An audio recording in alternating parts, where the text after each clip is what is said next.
Bonjour à vous toutes, bonjour à vous tous. Très heureux de vous accueillir au cœur de notre auditorium Lumière de la Cité des Congrès pour ce forum de la facturation électronique. Bienvenue à toutes, bienvenue à tous. Vous êtes pratiquement 1000 dans cet auditorium, 600 issus bien sûr des professions de l'expertise comptable et pour 400 d'entre vous, le monde de l'entreprise privée avec un seul objectif commun aujourd'hui, en savoir plus sur la facturation électronique. Alors pour cela, bien sûr, dans quelques minutes, notre table ronde avec notre plénière d'ouverture, mais également tout au long de la journée, des ateliers pratiques qui vont vous permettre concrètement de décrypter clairement les enjeux de la facturation électronique. Et puis, entre chaque atelier, des respirations qui vous seront proposées grâce à nos forums partenaires. D'ailleurs, je tenais et nous tenions à remercier nos partenaires OR qui nous accueillent aujourd'hui. Je pense bien sûr à jefacture.com, je pense à GP,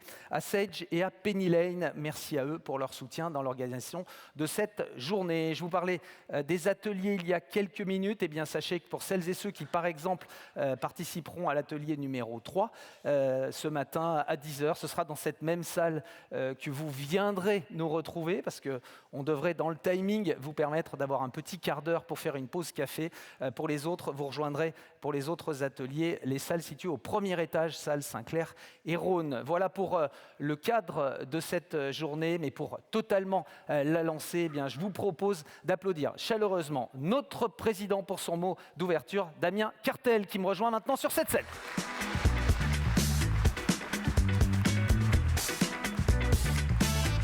Bonjour Damien.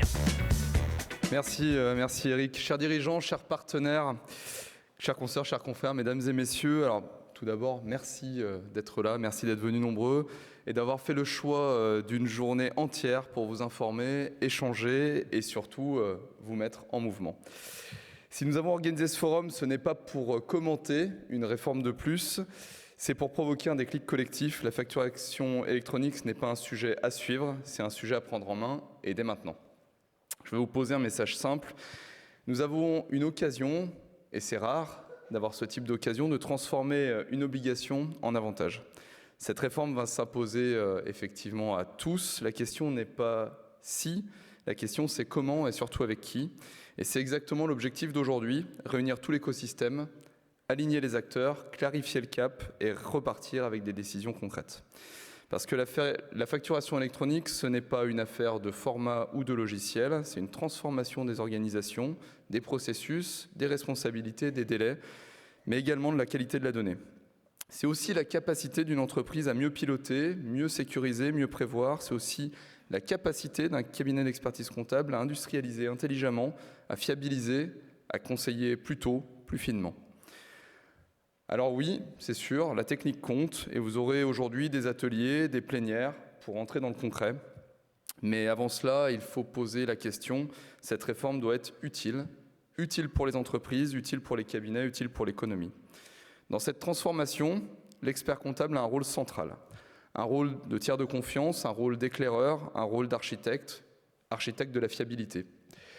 Nous ne sommes pas là pour subir un calendrier, nous sommes là pour accompagner des décisions, choisir une trajectoire, définir une méthode, sécuriser les étapes, embarquer les équipes, vos équipes, nos équipes, et faire de la facturation électronique un réflexe partagé. Notre responsabilité au Conseil régional de l'ordre est claire, anticiper, sécuriser, et on vous le prouve aujourd'hui, rassembler. Anticiper pour éviter les choix dans l'urgence, sécuriser pour la conformité ne se fasse jamais au détriment de la performance, et rassembler parce que cette réforme ne se réussira que si tous on avance ensemble, entreprises, cabinets, éditeurs, administrations et institutions. J'insiste, cette réforme, ce n'est pas seulement être conforme. La réussite, c'est gagner en efficacité, en qualité, en visibilité et surtout en confiance. C'est de réduire les frictions, fiabiliser l'information, raccourcir le temps entre l'activité et le pilotage. Alors aujourd'hui, je vous propose 3 mots d'ordre. Premièrement, décider d'une trajectoire plutôt que d'attendre. Deuxièmement, s'organiser dans les entreprises et dans les cabinets avec une méthode et des étapes réalistes. Troisièmement, coopérer entre acteurs, partager les retours d'expérience, poser les bonnes questions aux interlocuteurs, construire des solutions robustes et peut-être avoir quelques suspens sur des questions qu'on se pose encore. Ce forum a été conçu pour cela, du dialogue, de la pédagogie, du concret et des réponses activables. Vous verrez des ateliers, des échanges, des démonstrations, des retours d'expérience. Moi, je vous invite vraiment à en profiter, challenger, comparer, tester et clarifier. Alors, je terminerai par une conviction, la facture électronique ne doit pas éloigner l'expert comptable de l'entreprise. Elle doit au contraire renforcer notre utilité, celle de transformer la donnée en décision, les contraintes en performance et l'incertitude en confiance. Je vous souhaite une journée énergique, utile et décisive. Faisons de cette réforme une réussite collective. Excellent forum à tous.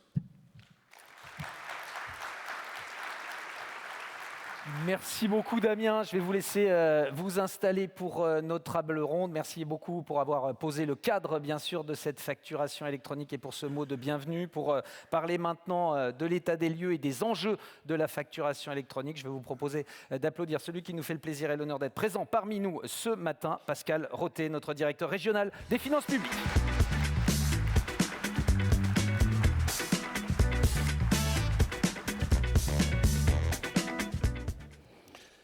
Bonjour à toutes et tous, je ne vous vois pas mais je vous sais nombreux puisqu'on les a dénombrés tout à l'heure. Je suis très heureux moi aussi de participer à cet événement majeur. Alors je tiens tout d'abord à remercier très chaleureusement Damien et l'ensemble des équipes du Conseil régional de l'Ordre pour avoir réussi à organiser cette magnifique manifestation qui réunit à Lyon donc plus de 1000 personnes aujourd'hui sur la thématique majeure de la facturation électronique. Alors, je profite évidemment de l'instant pour souhaiter à chacune et chacun, à chaque participante, à chaque participant, des vœux d'excellente année 2026, sous le signe de la modernité et de la réussite collective, même s'il faut bien le dire, le climat international comme même national, au plan géopolitique, économique, stratégique et social, n'est pas forcément des plus comment dirais-je, euphorisant. Mais en tout état de cause, ce qui est certain, c'est que ça ne nous empêchera pas de réussir le passage de ce cap technologique majeur. Alors, pouvoir m'exprimer ici, au cœur de la deuxième région économique de France et première région industrielle, c'est évidemment un honneur, c'est aussi une opportunité. Je tenais à le souligner parce que ce que nous portons aujourd'hui ensemble, c'est un projet d'ampleur majeure, c'est un projet véritablement stratégique, c'est un mot qui reviendra souvent, je pense, dans la bouche des uns et des autres aujourd'hui. Stratégique pour l'économie française, pour nos entreprises, pour nos artisans, pour nos commerçants, pour nos agriculteurs. Et je n'oublie pas non plus nos services publics qui, pour la partie qui les concerne, dans leurs activités d'assujettis à la TVA également. Cette réforme est donc assurément essentielle. C'est un point que nous avons tous désormais en tête. Encore faut-il réussir à concrétiser et à transformer l'essai. Lyon est une terre de foot, mais c'est aussi une terre de rugby. Donc je me permets cette petite parenthèse, ce petit parallèle. Alors, ce forum, c'est aussi l'occasion pour moi de rappeler qu'elle est pilotée par la Direction générale des finances publiques que je représente ici. Je représente donc Amélie Verdier, sa directrice générale. Vous aurez le plaisir de voir cet après-midi, normalement, Sébastien Rabineau, le directeur de projet de la facturation électronique à l'échelon national pour la DGFiP. Et donc, le projet lui-même est co-construit avec l'ensemble de l'écosystème, avec les organismes professionnels, avec les opérateurs de dématérialisation et tous les professionnels du droit et du chiffre que vous êtes majoritairement ici dans la salle et que je salue encore une fois. La profession des experts comptables, donc, y prend toute sa place, c'est bien naturel. Et comme en 2019, lors de la mise en place du passage au prélèvement à la source de l'impôt sur le revenu, le Conseil régional de l'Ordre des experts comptables a vraiment été un partenaire privilégié de la Direction générale des finances publiques. Je tiens à le rappeler et à le remercier à ce titre. Pour autant, chacun doit donc être mobilisé pour accompagner les entreprises au plus près de leurs besoins. C'est une évidence, mais c'est une réalité aussi. Il faut les rassurer, il faut leur expliquer le détail des procédures, il faut bien analyser leurs besoins et valoriser les avantages de cette réforme. Alors, tu évoquais tout à l'heure, Damien, les incertitudes, le suspense potentiel qu'il pouvait y avoir dans certains cas de figure, parce qu'il est vrai que toute réforme, aussi bien préparée soit-elle, n'est jamais à 100% totalement bouclée. Donc, il y aura nécessairement des bugs, il y aura nécessairement des difficultés, il y aura nécessairement des mécontents, peut-être ici parmi vous ou ailleurs en France. Mais ça, c'est la vie, c'est normal. Et ce qui est important, vraiment essentiel, me semble-t-il, c'est d'avoir collectivement une constante bienveillance par rapport à l'objectif de fond que nous poursuivons. Et je crois qu'il faut vraiment avoir cela en tête aussi, mais je n'ai pas d'inquiétude à cet égard. Alors, la Direction générale des finances publiques, avec les experts comptables, donc, participe à cet accompagnement. Elle le fait en organisant ou en participant à toute une série d'événements, à l'instar de celui-ci, et je remercie encore une fois les experts comptables, des événements dédiés à la facturation électronique. À cet égard, je crois qu'un millier, le chiffre n'est pas exact dans ma tête, à peu près 1 millier d'événements ont ainsi été organisés à l'échelon national, dont 189, là c'est le chiffre exact, dans notre région Auvergne-Rhône-Alpes et Bourgogne-Franche-Comté. Dans les prochaines semaines, nous mettrons également à votre disposition un accueil multicanal qui permettra pour chaque entreprise de nous contacter, nous, administration des finances publiques. Je dis bien administration des finances publiques au passage parce que le réflexe que l'on a lorsqu'on est chef d'entreprise, et c'est bien légitime, c'est de penser finances publiques égale impôt. Ce n'est pas complètement déraisonnable, mais ça n'est pas la seule finalité de l'administration des finances publiques. Je rappelle qu'on a évidemment une mission fiscale, ça chacun l'aura compris. Le contrôle fiscal, au passage, c'est une bonne chose parce que ça permet de sanctionner ceux qui ne respectent pas les règles. Et c'est donc vertueux pour l'ensemble de l'économie. Une mission fiscale, mais également une mission de gestion publique. Je rappelle également que nous assurons la tenue, la comptabilité de l'ensemble des organismes publics, État, départements, collectivités locales, etc.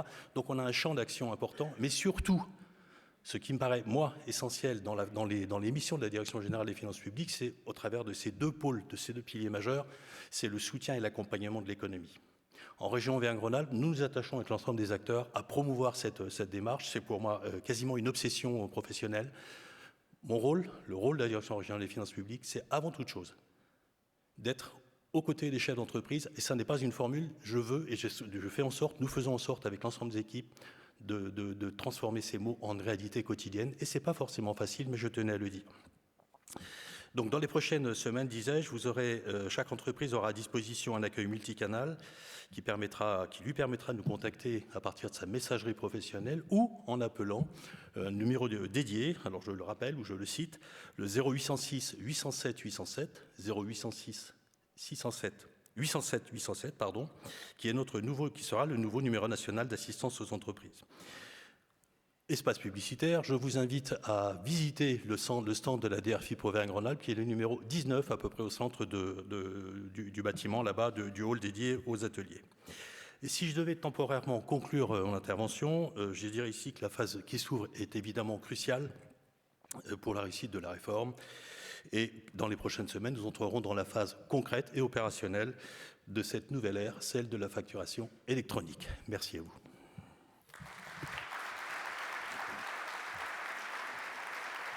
Merci à vous. Après le cadre fixé, les enjeux, merci à vous pour cette présentation exhaustive. J'ai déjà 2 experts sur cette scène. Je vais proposer tout simplement à une experte et un expert supplémentaire de venir me rejoindre pour cette table ronde. Merci à Laurence Bibou et Cyril Sautreau. Sous vos applaudissements également, venez en rejoindre.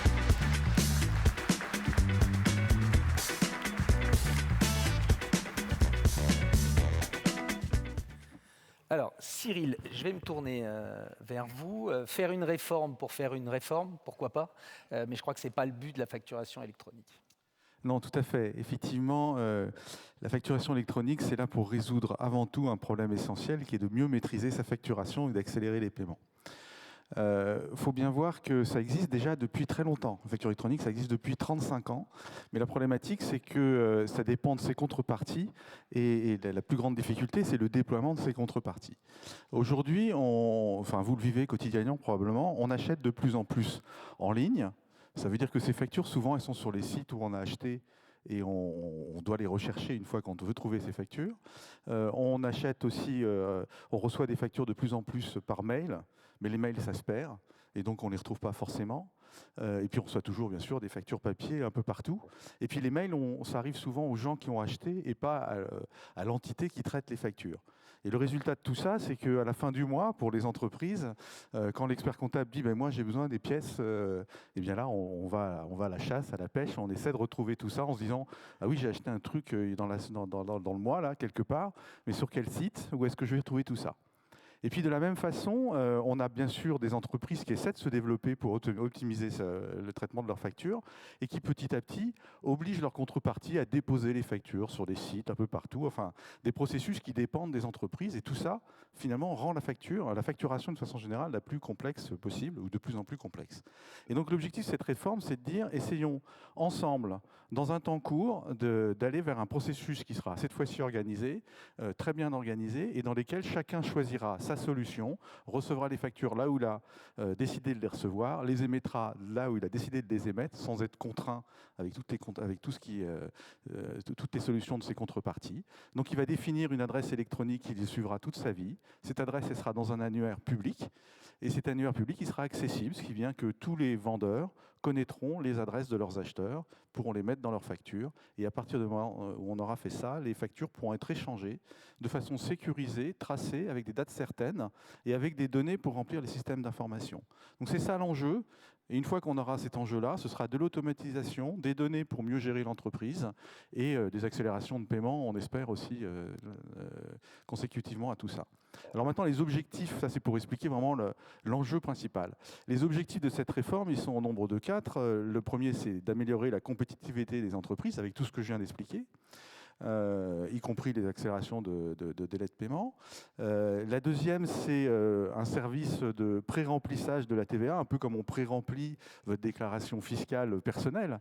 Et donc aujourd'hui, on est habitué, on vérifie à peu près, et puis normalement, c'est bon, on appuie sur OK. C'est ça l'objectif à terme, d'avoir un pré-remplissage qui vous dit quelle est, du point de vue de l'administration, la TVA que vous devez. Ça permet de voir que si on n'a pas tout à fait la même chose, on essaie de comprendre les écarts. Vaut mieux le savoir tout de suite que quand on a un contrôle où il faut expliquer pourquoi on s'est trompé depuis 3 ans. Le troisième objectif, bien sûr, c'est la lutte contre la fraude à la TVA, alors qui est probablement un objectif aussi important pour la mise en place de cette réforme un peu partout en Europe d'ailleurs et dans le monde. Il faut bien avoir en tête que la lutte contre la fraude à la TVA, ça participe aussi à la compétitivité des entreprises, parce que les fraudeurs, ils ont fatalement un avantage concurrentiel par rapport à ceux qui ne fraudent pas. Et donc, faire en sorte que la règle soit respectée, c'est aussi améliorer l'économie et la compétitivité des entreprises quelque part. Et puis le dernier point qui est important, c'est aussi de permettre à l'administration d'avoir une information fiable et assez riche sur l'état de l'économie, secteur par secteur, de façon à mieux détecter les difficultés, de façon à les objectiver aussi, et à pouvoir avoir après des politiques publiques qui sont mieux ciblés, parce qu'aujourd'hui, on a plutôt tendance à arroser large. Là, on pourra, on espère, enfin, tout ça, ce sont les bénéfices aussi à l'échelle nationale, pouvoir effectivement avoir des politiques publiques plus ciblées et qui permettent de résoudre un peu mieux et de façon plus économique nos problèmes. Faut pas, la lutte contre la TVA, j'ai oublié de le dire, c'est aussi important parce que vous avez bien sûr vu qu'on a un peu besoin de financement, et donc quelques milliards de plus tous les ans, voire un peu plus que quelques milliards, ça fera jamais beaucoup de mal. Voilà, à peu près pour les objectifs. Merci beaucoup Cyril, je pense que c'était très clair sur le pourquoi et on est toujours plus efficace quand on sait pourquoi on fait les choses. Je vais maintenant me tourner vers Laurence pour en savoir plus sur le comment. Concrètement, comment ça va se passer, Laurence? Alors, déjà, on va lever un premier doute. Vous la voyez sur le pupitre, la facture électronique. En fait, ce n'est pas une facture PDF envoyée par mail. C'est beaucoup plus complexe que ça. Et sinon, on ne pourrait pas avoir tous les avantages que Cyril a évoqués. 2 choses, 2 flux différents pour bien comprendre comment ça va se passer. Le premier flux, c'est le flux entre professionnels. Et le deuxième, c'est quand on va avoir des clients particuliers ou étrangers. Au niveau des échanges entre professionnels, il y a 2 choses qui vont changer. Le format de la facture, pas un PDF.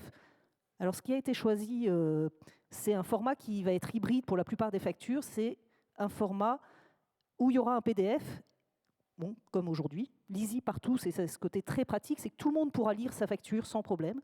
Et puis, accroché à cette facture, il y aura un fichier XML, ce qui permettra d'échanger des données structurées et répondre justement à la volonté de transmettre des informations à l'administration qui seront exploitables dans le cadre de la nécessité de faire des statistiques et tout ce qui est la transmission des informations à l'administration fiscale pour le pré-remplissage de la TVA. Donc, ce format est très pratique.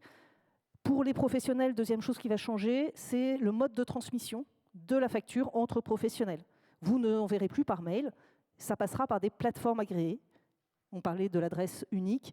En fait, on choisira une plateforme agréée d'émission, celle du fournisseur, qui enverra la plateforme agréée de notre de notre client et l'échange se fera comme ça de façon plus automatique, sans problème de mails qui se perdent, ni de factures qui sont perdues par la poste, etc. Et en parallèle, la plateforme transmettra l'information à l'administration qui permettra tous les traitements de cette information.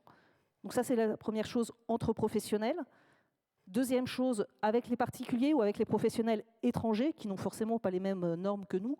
Et là, il y aura quand même encore des informations à transmettre, puisqu'on parlait qu'on veut connaître l'état de l'économie. Il y a en effet les échanges entre tous les professionnels, mais beaucoup de nos entreprises échangent en fait avec des particuliers. Et il faut quand même connaître cette information-là. Et ça sera alors ce qu'on appelle e-reporting, et ce sera évoqué toute la journée dans les différents ateliers. Et donc ces entreprises devront transférer via la plateforme agréée à l'administration fiscale les données qu'elles facturent aux entreprises, et y compris les données de paiement pour les prestations de services. On en parlait du calendrier. Le calendrier, c'est important aussi. Quand est-ce qu'on va devoir mettre ça en place ? Deux dates importantes, le 1er septembre 2026. Donc au 1er septembre 2026, les grandes entreprises et les ETI, donc c'est vraiment les plus grandes entreprises, elles vont avoir l'obligation d'émettre et de recevoir des factures à ce format électronique en utilisant les plateformes agréées. Donc ça concernera les plus grosses. Vous allez me dire, les petites, on a le temps ? Ben non, puisque comme les grandes vont émettre des factures à ce format-là, toutes les entreprises vont devoir être en capacité de les recevoir, parce qu'en fait, on a tout dans nos fournisseurs, Orange, Total, EDF, et donc il faudra qu'on soit en capacité de les recevoir. Donc dès le 1er septembre, il faudra qu'on ait une plateforme agréée de réception. Deuxième date, le 1er septembre 2027, et c'est la date de généralisation en émission pour toutes les entreprises, quelle que soit leur taille. Alors attention, c'est des dates limites, rien ne nous empêche d'anticiper et de se mettre d'ores et déjà, dès qu'on aura commencé, pour tester. Et puis il ne faut pas attendre le 1er septembre, il faut d'ores et déjà choisir sa solution pour pouvoir la tester et être prêt au 1er septembre. Ok. Merci beaucoup Laurence sur le comment. J'aurai l'occasion de revenir vers vous dans quelques minutes, Laurence, mais je vais me tourner vers Damien. Damien, tout cela ne sera pas sans impact sur nous, chefs d'entreprise, et sur vous, professionnels de l'expertise comptable. Oui, tout à fait. Je vais vous parler déjà d'un monde que je connais bien, c'est les experts comptables. Et la région Auvergne-Rhône-Alpes. Tu le disais tout à l'heure, Pascal, la région Auvergne-Rhône-Alpes, première région industrielle de France, deuxième économie dans la nation. Les experts comptables, c'est 400 000 TPE, PME accompagnés sur la région Auvergne-Rhône-Alpes et un peu plus de 50% de l'emploi en région Auvergne-Rhône-Alpes. Donc notre marché, la TPE, PME, mais aussi les acteurs économiques, voilà, sont notre cœur de métier. Il n'y a pas d'autres professions, et je le dis vraiment très sincèrement, il n'y a pas d'autres professions à côté des chefs d'entreprise TPE, PME qui accompagnent leur digitalisation depuis autant d'années. On pousse les chefs d'entreprise à la digitalisation, à l'informatisation, à la pratique, on va dire, digitale dans la facturation depuis très longtemps, et on connaît bien ce sujet-là.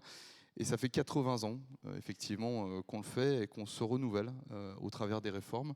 Alors, la plupart du temps, qu'on ne subit pas, qu'on transforme. On essaie de transformer l'essai, je reprends ta métaphore. Mais voilà, c'est un marché qu'on connaît bien. Côté entreprise, on attend, et il est communément accepté, qu'il y aurait un gain d'environ 4,5 milliards d'euros de coûts administratifs cachés qu'on aurait en gain. Alors, il ne faut pas se leurrer, on sait aussi qu'il va y avoir un coût de mise en place. Vous allez découvrir tout à l'heure sur le parc d'exposition voilà, une quarantaine d'éditeurs et de solutions avec des coûts variables, avec des secteurs d'activité spécifiques, avec des problématiques. Donc, je pense qu'il faut nuancer tous ces gains. Mais aujourd'hui, quand même, le coût indirect du temps passé à la récupération de la facture, à aller chercher, tu le disais tout à l'heure Cyril, sur telle et telle plateforme, par mail ou autre, tous ces coûts-là, normalement, devraient s'effacer d'ici 2027. C'est aussi faciliter l'analyse des délais de paiement, faciliter leur traitement, faciliter les rejets aussi. Pourquoi effectivement un client voilà, rejette la facture, comment je traite cette facture et dans un délai court grâce aux plateformes. Enfin, la mise en paiement des factures. Ces plateformes proposeront d'autres services et on pourra aller un petit peu plus loin. Côté expert comptable, on n'a pas attendu la facture électronique pour automatiser et robotiser. On estime que 80 à 90% aujourd'hui du traitement des factures en cabinet d'expertise comptable passe par de l'automatisation et de la robotisation. Je pense que là, on sera tous d'accord sur ces chiffres-là. Et finalement, le gain attendu, c'est de récupérer cette donnée que nos chefs d'entreprise ont tellement de mal à aller nous transmettre, la récupérer quasiment dans un flux immédiat. Ça va nous permettre de faire de l'analyse peut-être de prix demain sur certains fournisseurs. Aussi, sans doute, et je l'espère très rapidement, et je vois que le président du tribunal de commerce nous a rejoint, prévenir les difficultés d'entreprise, c'est un élément majeur, détecter et prévenir les difficultés d'entreprise, et puis faire de l'analyse prospective, améliorer nos prévisionnels, les fiabiliser dans un temps plus court ou plus long, avec plus de données. Voilà, c'est les gains, c'est en tout cas les gains qu'on attend en cabinet d'expertise comptable. Et c'est pour ça qu'on est militant de cette réforme. On n'est pas juste là pour vous la donner, cette réforme, ou la transmettre. On est militant puisqu'on pense qu'il y a un enjeu national, en tout cas sur la performance administrative. Je voudrais juste vous faire un petit parallèle. Nous avons un partenariat avec la même chose outre-Alpes, enfin, au-delà des Alpes, avec l'Ordre de Turin. Et on voit la performance et l'essor économique de l'Italie, le nouvel essor économique de l'Italie. Alors, je ne vais pas faire un parallèle juste sur la facture électronique, mais ils sont passés à la facture électronique en 2020.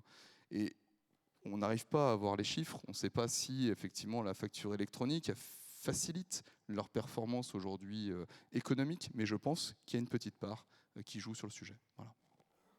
Merci beaucoup Damien. On va en profiter pour saluer nos amis transalpins parce qu'ils sont nombreux à nous avoir rejoints ici au cœur de notre cité des congrès de Lyon. Bienvenue à vous ici à Lyon. Je vais me retourner une nouvelle fois vers vous, Laurence. Un petit mot sur ce que ça va changer concrètement dans notre vie demain. Alors, 1er septembre 2026, on aura toujours des factures. Par contre, on va passer d'un document à un flux. Donc avant, en fait, on échangeait un document, on le classait, on le rangeait, on le traitait. Et puis, on le disait tout à l'heure, il faut le retrouver. Et des fois, on ne le retrouve pas forcément. Et on le recherchait papier, informatique, c'était un peu compliqué. Quand la facture sera un flux, à partir du moment où on aura la réforme, elle sera horodatée. Il y aura des statuts, elle sera plus facilement lisible et traçable. On aura, Damien le disait, des échanges qui vont être accélérés et mieux suivis et mieux automatisés. Parce que c'est sûr qu'aujourd'hui, on a fait tous de la robotisation et l'automatisation, mais on aura des données beaucoup plus riches demain grâce à la facture électronique. Et ça sera justement l'opportunité pour l'entreprise de revoir tous ces process achat-vente et les traiter différemment grâce à cette facturation électronique et autant en fait qu'on va un peu dégager en évitant tous ces classements et toutes ces recherches compliquées. La facture, il y a beaucoup d'informations dessus qui sont vraiment très importantes et plus qu'un montant à payer. Et du coup, on va récupérer beaucoup de données qui va être au service du pilotage de l'entreprise. Autre chose, cette donnée, il faudra qu'elle soit de qualité, puisque comme on aura des échanges informatisés, si la donnée n'est pas de bonne qualité, autant avant c'était un problème de lecture et on pouvait le traiter, là ça pourrait être un motif de rejet. Et donc après, un problème en termes de délai de paiement, puisque si la facture est rejetée, ça rallonge d'autant les délais de paiement. Donc il est important de traiter cette donnée et de s'assurer qu'au sein de l'entreprise, toutes les données qu'on a sont bonnes. Les entreprises aussi qui sont, j'en parlais tout à l'heure, à destination des particuliers, n'émettent pas forcément de facture. Donc pour elles aussi, ce sera un changement concrètement pour elles. Il y aura de nouveaux éléments à déclarer dans le cadre du e-reporting. Et il faudra bien revoir ces processus pour être dans les normes de ce e-reporting. Pour la profession, Damien l'a indiqué, notre positionnement va changer grâce à cette donnée plus riche, plus rapide qu'on va avoir, qui va nous permettre d'avoir une meilleure analyse de l'activité de l'entreprise, un pilotage plus proactif et plus rapide, et la proposition de nouveaux services. En fait, oui, c'est une obligation, on nous l'impose, mais après, comme toute obligation, on peut la voir comme quelque chose qui s'impose à nous et une contrainte, ou au contraire comme l'opportunité de revoir vraiment tous nos process, d'analyser comment ça se passe chez nous, et comment cette réforme va nous permettre d'avoir un process qui soit plus structuré et plus rigoureux et nous permettre d'avancer dans un pilotage de l'entreprise plus judicieux et plus proactif. Bon, par contre, il ne faut pas attendre le 1er septembre 2026 pour s'y mettre et commencer préalablement à analyser tout ça. On est bien d'accord. Merci beaucoup, Laurence, pour nous avoir rappelé, bien sûr, que dans toute crise, il y a des opportunités et que la facturation électronique peut être vue comme une opportunité. Pour faire le point sur les dernières actualités de la facturation électronique, je vais tout simplement proposer à Pascal Rotté de rejoindre le pupitre, justement, pour faire ce point. Merci beaucoup. Je voudrais tout d'abord me permettre de saluer à mon tour Bruno da Silva, le président du tribunal des affaires économiques. Bonjour et bienvenue à toi, cher Bruno. Et je voudrais revenir sur un point que tu évoquais, Damien, tout à l'heure. Je crois qu'il est important, effectivement, en la matière, comme en beaucoup de choses en matière au plan économique, de s'inspirer de ce qui marche ailleurs. Le benchmark est toujours vertueux. Tu évoquais l'Italie, on pourrait évoquer d'autres pays voisins. Je pense à l'Allemagne qui redémarre, quoi qu'on en pense, certes sous l'effet de l'influence des en matière de défense, mais également nos voisins d'outre-Pyrénées, qui sont à bien des égards d'utiles références. Alors, quelques minutes d'attention encore, je vous promets, je ne vais pas être long, pour juste quelques informations supplémentaires. Alors, même si on peut regretter aujourd'hui de ne pas avoir encore de loi de finances, on ne sait pas ce que l'après-midi va nous réserver. En tout cas, la date de ce forum n'a donc pas été choisie par hasard, et car on entre aujourd'hui véritablement dans une période charnière. Donc les plateformes ont reçu leur validation, leur agrément de l'administration. Donc je l'ai dit, c'est 101 plateformes. Pardonnez-moi, je suis en train de mélanger mes fiches. Ce sont des choses qui arrivent lorsque les fiches sont trop petites. Voilà, on va y arriver. Ça fait partie des événements du direct, comme on dit dans les milieux autorisés. Mais tout va bien, j'ai remis un petit peu d'ordre. Donc 101 plateformes sont désormais agréées, 101. On avait envisagé un peu plus de 90, on est désormais dépassé la centaine. Je suis en train de me rendre compte vraiment qu'il y a un vrai mélange dans mes fiches et c'est un peu dommage. Mais ça nous permet, Pascal, de vérifier que ce n'est pas de l'IA et que c'est pas de la présence physique. On est bien là en présence physique. Ça n'est pas de l'IA, mais remarquez, c'est pas mal, ça permet de donner un petit peu d'humanité à la présentation, en tout cas en ce qui me concerne, parce qu'en général, l'image qui est la nôtre n'est pas forcément celle d'une administration extrêmement rigolote, donc j'assume parfaitement cette particularité. Le plus dur a été de préparer l'improvisation. Oui, non, mais vous voilà. l'avez parfaitement géré. Merci, c'est gentil. Voilà, je maintiens quand même ce que je disais à la fois sur la nécessité du benchmark et puis sur les incertitudes politiques qui pèsent malheureusement sur nos épaules actuellement. Alors donc 101 plateformes agréées, dont une quinzaine dans la région. Je le disais aussi, c'est une étape importante qui va permettre à l'ensemble des entreprises de se référer à ces plateformes qui sont donc les acteurs essentiels dans la bonne marche et la réussite du projet. Les représentants de ces plateformes qui sont ici dans la salle et que je salue en ont évidemment pleinement conscience. On verra donc le travail qui sera effectué notamment dans les ateliers cet après-midi. Je voulais simplement rappeler l'importance, donc encore une fois, de cette réforme, avec le rappel sur la phase dite pilote, qui va être la phase qui va s'ouvrir au plan national, donc qui permettra donc l'utilisation en réel de toutes les données des plateformes, de toutes les données disponibles par le biais des plateformes. Je voudrais également insister une nouvelle fois sur le volontarisme qui doit être le nôtre collectivement pour participer à cet accompagnement, pour inciter toutes les entreprises et rappeler tout simplement pour conclure que la facturation électronique, c'est aujourd'hui, c'est maintenant. Merci à tous. Je vous avais promis d'être très bref. J'ai été bref. Merci à vous. Merci beaucoup. Pascal, et puisque vous applaudissez nos intervenants, je vais vous proposer de les applaudir tous les quatre, bien sûr. Merci à vous. Je vais retenir de vous, expertes et experts du domaine, bien sûr le fait que la facturation électronique est un domaine très pointu, un domaine engageant et stratégique, mais je veux conserver également les termes de bienveillance, Pascal, que vous avez utilisés et la convivialité de votre ton sur cette dernière intervention pour vous rappeler que cette journée va se placer aussi sous le signe de la bienveillance et de la découverte.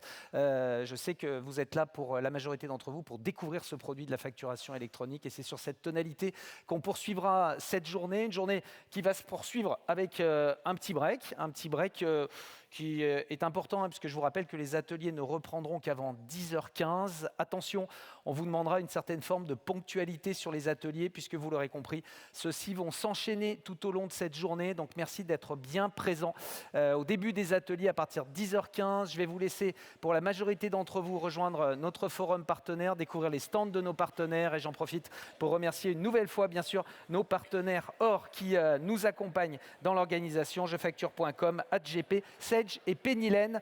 Un petit break qui vous est proposé une nouvelle fois. Merci à nos intervenants. Très belle journée à vous. On se retrouve ce soir.